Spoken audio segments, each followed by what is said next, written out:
जय हिंद दोस्तों। दिल्ली से तकरीबन 80 किलोमीटर दूर एक जगह है पानीपत, जहां भारत पर नियंत्रण को लेकर एक से एक कई बड़ी लड़ाइयां लड़ी गईं। आज हम बात करेंगे ऐसी ही एक लड़ाई की जो भारत के भविष्य के लिए निर्णायक साबित हुई। यह लड़ाई थी मराठों और काबुल के राजा अहमद शाह अब्दाली के बीच। दोस्तों, पानीपत की यह लड़ाई महज आन बान की लड़ाई नहीं थी, बल्कि यह देश की सरजमी पर होने वाले विदेशी हमले को रोकने की लड़ाई थी। भारतीय साम्राज्य की सीमा निर्धारित करने की लड़ाई थी, जिसमें हर मराठी परिवार ने अपने किसी न किसी सदस्य को खोया था। दोस्तों, 1758 के आते आते मराठों का साम्राज्य सिंधु नदी के तट पर स्थित मौजूदा पाकिस्तान के अटक तक पहुंच चुका था। मराठों ने अटक का यह क्षेत्र अहमद शाह अब्दाली के बेटे तैमूर शाह दुर्रानी से जीता था। अब मराठों की सीमा सीधा अफगानिस्तान के दुर्रानी साम्राज्य से मिल रही थी। इसका शासक था अहमद शाह अब्दाली। 1760 के आते आते मुग़ल साम्राज्य भी कई प्रांतों में बंटकर कमज़ोर पड़ गया था। मुग़ल बादशाह की बादशाहत सिमट कर केवल दिल्ली तक ही रह गई थी। ऐसे में अब्दाली ने दिल्ली पर हमला बोल दिया, जो मराठों के विरुद्ध एक खुली चुनौती थी। उस समय मराठा साम्राज्य की कमान पेशवा बाजीराव के पुत्र बालाजी बाजीराव के हाथों में थी। पेशवा ने अपने योग्य सेनापति सदाशिवराव भाऊ को 40,000 सैनिकों के साथ अफगानों का सामना करने के लिए भेज दिया। 14 जनवरी 1761 वो मकर संक्रांति का दिन था। दोनों सेनाएं पानीपत के मैदान में आमने सामने थीं। फिर आपको पता है कि मराठों को इस युद्ध में बहुत भारी पराजय का सामना करना पड़ा था, जिसके बाद से मराठा साम्राज्य का पतन शुरू हो गया था। दोस्तों, अधिकांश भारत पर अपना वर्चस्व स्थापित कर चुके मराठे आखिर इस युद्ध में क्यों हारे, इन कारणों को एक एक करके समझने का प्रयास करते हैं। सबसे पहला कारण था हिंदू राजाओं का समर्थन ना मिल पाना।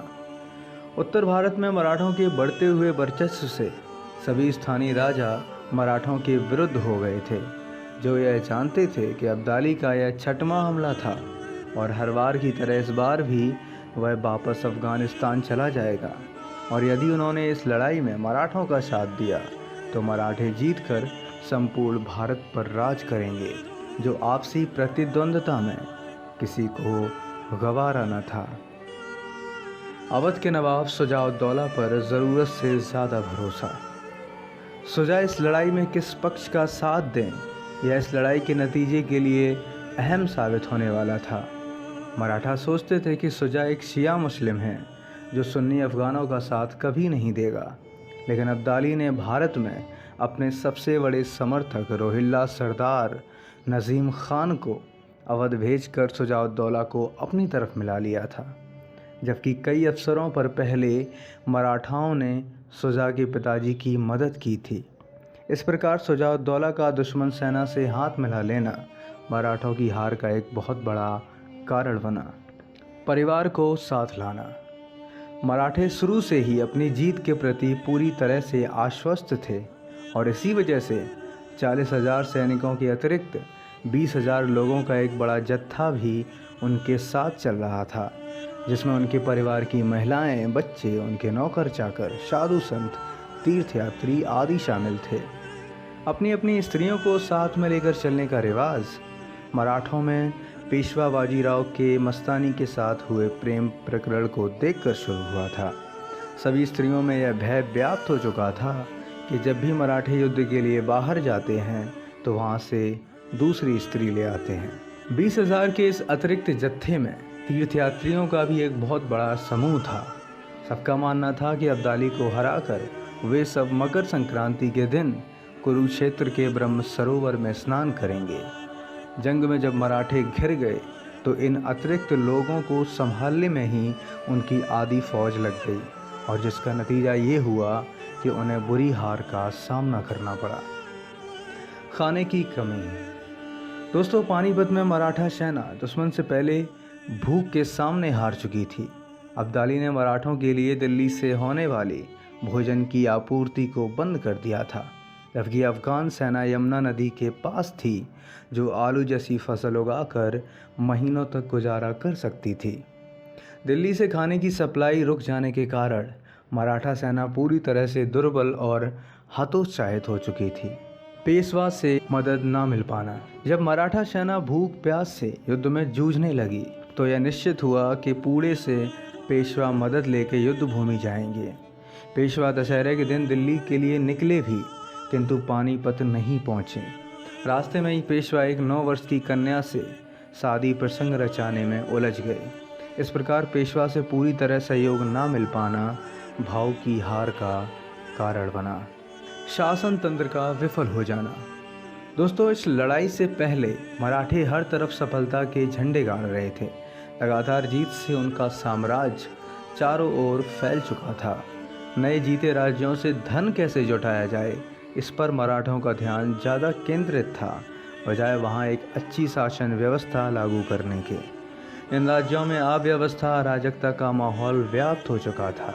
चोरी डकैती बढ़ रही थी, जिस वजह से आम जनता ने मराठों को इस युद्ध में कभी समर्थन नहीं दिया। इस युद्ध में मराठों की हार का एक और बड़ा कारण था, जिसे बिल्कुल भी नकारा नहीं जा सकता। वो था अब्दाली की कुशल कूटनीति। अहमद शाह अब्दाली केवल एक लुटेरा ही नहीं, बल्कि एक कूटनीतिक शासक भी था। एक और जहां सदाशिवराव भाऊ अपने मित्रों को भी अपने साथ लाने में असफल रहे थे, वहीं अहमद शाह अब्दाली के हिंदू मुस्लिम राजाओं के साथ अच्छे संबंध थे। और इसी कुशलता की वजह से आज अब्दाली को अफ़गानिस्तान में एक करिश्माई व्यक्ति के रूप में लोकप्रियता हासिल है। अफ़गानिस्तान के लोग उसे राष्ट्रपिता मानते हैं। दोस्तों, ये कुछ महत्वपूर्ण कारण थे जो पानीपत के इस ऐतिहासिक युद्ध में मराठा सेना की हार के लिए उत्तरदायी माने जा सकते हैं। लेकिन इतिहासकारों में एक तबका ऐसा भी है जो सदाशिव भाऊ को इस हार के लिए जिम्मेदार ठहराता है। लड़ाई में जब पेशवा के बेटे विश्वासराव को गोली लगी और वो नीचे गिर गए, तो भाऊ अत्यंत भावुक होकर अपने हाथी से नीचे उतर आए। ऐसे में अपने सेनापति को हाथी पर ना देखकर मराठा सैनिकों में दहशत फैल गई। उन्हें लगा कि उनका सेनापति युद्ध में मारा गया। अफ़गान सेना ने इसका फ़ौरन फ़ायदा उठाया और नए जोश से मराठा सेना पर टूट पड़े। इसके बाद बेरहमी से मराठा सैनिकों का कत्लेआम हुआ। भाव भी लड़ते लड़ते वीर गति को प्राप्त हुए। इस हार का सदमा मराठी जनता के लिए बहुत भारी था। पूरा महाराष्ट्र कई हफ्तों तक शोक में डूबा रहा था। दोस्तों, आपको एक दिलचस्प बात बताते हैं।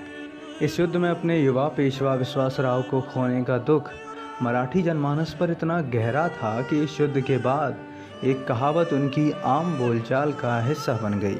आज भी अगर आप किसी मराठी व्यक्ति से कहें कि वो आपका भरोसा करे, वो आप पर विश्वास करे, और वो अगर आप पर विश्वास ना करना चाहे तो वो आपसे कहेगा कि विश्वास तर गेला पानीपतच्या लड़ाईत, जिसका मतलब होता है कि विश्वास तो पानीपत के युद्ध में ही मर गया था। दोस्तों, आपको ये वीडियो कैसा लगा, अपनी राय ज़रूर दें। भारत और भारत से जुड़े और भी तमाम वीडियो देखने के लिए जुड़े रहें हमारे साथ। जय हिंद, वंदे मातरम।